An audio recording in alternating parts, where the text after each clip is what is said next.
مسکن کا کھڑا کیا جانا اور مخصوصیت۔ اور خداوند نے موسیٰ سے کہا، پہلے مہینے کی پہلی تاریخ کو تو خیمہ اجتماع کے مسکن کو کھڑا کر دینا، اور اس میں شہادت کا صندوق رکھ کر صندوق پر بیچ کا پردہ کھینچ دینا، اور میز کو اندر لے جا کر اس پر کی سب چیزیں ترتیب سے سجا دینا، اور شمعدان کو اندر کر کے اس کے چراغ روشن کر دینا، اور بخور جلانے کی زرعی قربان گاہ کو شہادت کے صندوق کے سامنے رکھنا،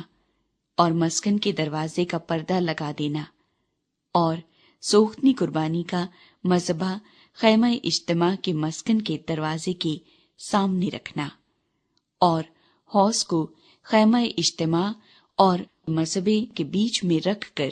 اس میں پانی بھر دینا، اور صحن کو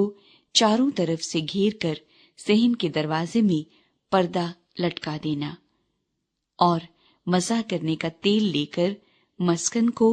اور اس کے اندر کی سب چیزوں کو مسح کرنا، اور یوں اسے اور اس کے سب ظروف کو مقدس کرنا، تب وہ مقدس ٹھہرے گا۔ اور تو سوختنی قربانی کے مذبح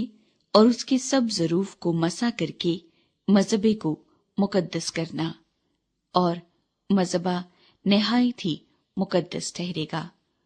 اور تو حوض اور اس کی کرسی کو بھی مسح کر کے مقدس کرنا، اور ہارون اور اس کے بیٹوں کو خیمہ اجتماع کے دروازے پر لا کر ان کو پانی سے غسل دلانا، اور ہارون کو مقدس لباس پہنانا، اور اسے مسح اور مقدس کرنا، تاکہ وہ میرے لیے کاہن کی خدمت کو انجام دے، اور اس کے بیٹوں کو لا کر ان کو کرتے پہنانا، اور جیسے ان کے باپ کو مسح کرے ویسے ہی ان کو بھی مسح کرنا، تاکہ وہ میرے لیے کاہن کی خدمت کو انجام دیں، اور ان کا مسح ہونا ان کے لیے نسل در نسل ابدی کہانت کا نشان ہوگا۔ اور موسیٰ نے سب کچھ جیسا خداوند نے اس کو حکم کیا تھا اسی کے مطابق کیا۔ اور دوسرے سال کے پہلے مہینے کی پہلی تاریخ کو مسکن کھڑا کیا گیا، اور موسیٰ نے مسکن کو کھڑا کیا اور خانوں کو دھر ان میں تختے لگا ان کے بینڈے کھینچ دیے، اور اس کے ستونوں کو کھڑا کر دیا، اور مسکن کے اوپر خیمے کو تان دیا، اور خیمے پر اس کا غلاف چڑھا دیا جیسا خداوند نے موسیٰ کو حکم کیا تھا، اور شہادت نامے کو لے کر صندوق میں رکھا، اور چوبوں کو صندوق میں لگا کر سرپوش کو صندوق کے اوپر دھرا۔ پھر اس صندوق کو مسکن کے اندر لایا، اور بیچ کا پردہ لگا کر شہادت کے صندوق کو پردے کے اندر کیا،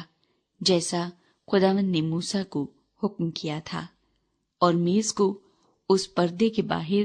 مسکن کی شمالی سمت میں خیمہ اجتماع کے اندر رکھا،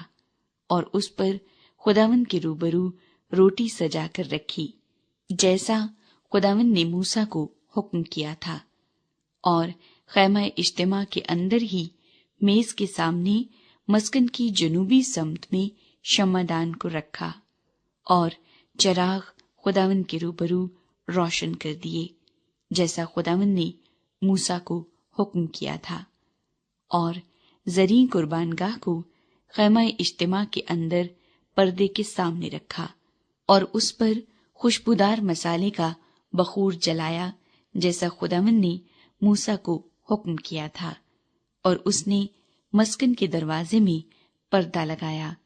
اور خیمہ اجتماع کے مسکن کے دروازے پر سوختنی قربانی کا مذبح رکھ کر اس پر سوختنی قربانی اور نذر کی قربانی چڑھائی